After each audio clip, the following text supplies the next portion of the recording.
When working your calves and Achilles, it's important that you work the foot just as much as you work just the calf and the Achilles. The fascia that runs between the ankle and the foot is sometimes problematic for people, causing plantar fasciitis and issues of that sort, or tender touch to the heel. And so the best thing to do for all of that is to make sure that we're keeping our foot moving, keeping our calf moving from both sides. So we're going to start with the balls together, but there is a point where we will do these with a single ball. The two balls together is a more comfortable position for you to learn on. The other thing that I want to make sure that you're very aware of during this exercise is that sitting on the floor can sometimes not be comfortable for our backs. And so you can see I even have a block behind you. I don't feel comfortable sitting in the middle of the room and putting my hip up like this. That takes a lot of hip stability and hip strength that we don't want to challenge as we're trying to do a nice gentle release. So make sure you have something to lean against, something that feels happy. And I always keep a wedge handy, or a towel. A hand towel is helpful as well, because as we put your leg out onto the balls and we put them right at the base of your knee, we're going to work on really just trying to pull the toe up to your face as you reach the heel away, pressing the straight knee into the rollers, and then you're just going to relax again. So the focus is always about reaching length into the knee, pushing tension down into the back of the leg, and pulling the toe up to your foot, and then relaxing. And so sometimes when we have our leg up in the air, this hip starts to get a little, it's trying to be up here too. It just gets a little bit tight.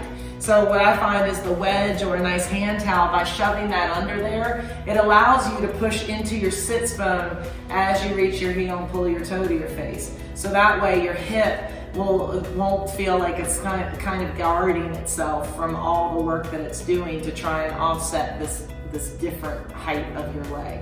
And so now we're going to move the rollers just a little bit further, and we're going to do the same thing. So this is the action, moving straight down the center of your calf, reaching through the heel, pulling through the toe, lengthening through the knee, reaching through the groin.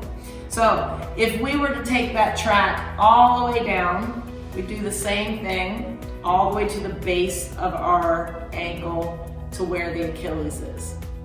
Now, if we want to get a little bit more into the outer calf and the inner calf, then we do the same thing, but we turn our leg and our pelvis and our other leg to turn and face that direction a little bit. And now more pressure is going to be on that outer ball as you pull the toe to your face and then relax. My foot may not touch the ground, but you can see I relax fully. Make sure as you're pulling your toe up to your face, you're pulling your toe up to your face in line with your knee. You don't want to think vertical here, because I'm kind of turned to the side, so I need my foot turned to the side as it's pulling up. So it's just to keep everything in line with what you're asking it to do. So we would do the same thing, taking that track all the way out, riding the outside of your calf. If you're going to the other side, then we would do the same thing, but we would move the wedge now.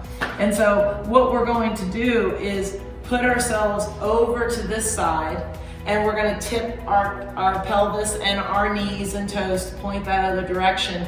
And now I'm on the inside edge of that calf, and usually very tender area. Make sure, if you do need the wedge, if you feel like from tilting like this you start getting kind of tension building here, then again, just jam that wedge under there so you have something to kind of push down onto to lengthen out from. But remember, the whole focus as you move that roller each time is trying to relax the muscle onto the roller and trying to lengthen the knee and pull the toe as you relax into that release on the roller. And so you see how we can do a little gas pedal pump as we're getting closer to the foot, just letting that foot come up and down, but all the while my knee is straight the whole time. Everybody's gonna have a spot that's more tender than another. Some people are really, really tender on the outside. Some people, like myself, are much more tender through the inside. So just feel out where you need to spend your time. But remember that the two balls together is the easy way. If you wanted to do that whole thing again by using one ball, you'd start through the same thing and you'd work through the center You could work through the outside by turning everything to the side, and you could work the inside by working that inner line. So whatever you choose, just make sure it's the hardest thing that you can still breathe through, that you can still release through, and it doesn't feel like you're in some contortionist act that your back or your hip hurts afterwards. If that's the case, reach out to me. I'll be more than happy to help you with that.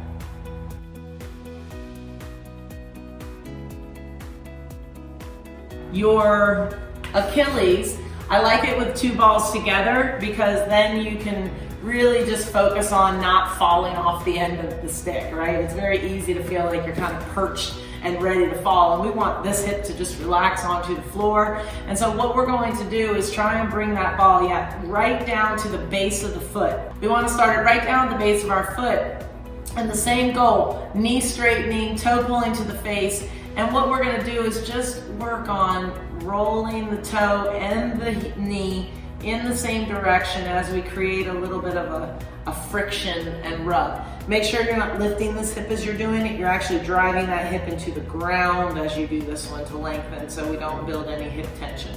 And so we could also kind of use our fingertips or lean back onto a couch or something behind us to put a little pressure onto that area and lift off of our hips just a little bit to roll out and then to roll in and to rest. With these, I don't want you to hold yourself up there and just start rolling back and forth. What I want you to do is always be very methodical in your practice.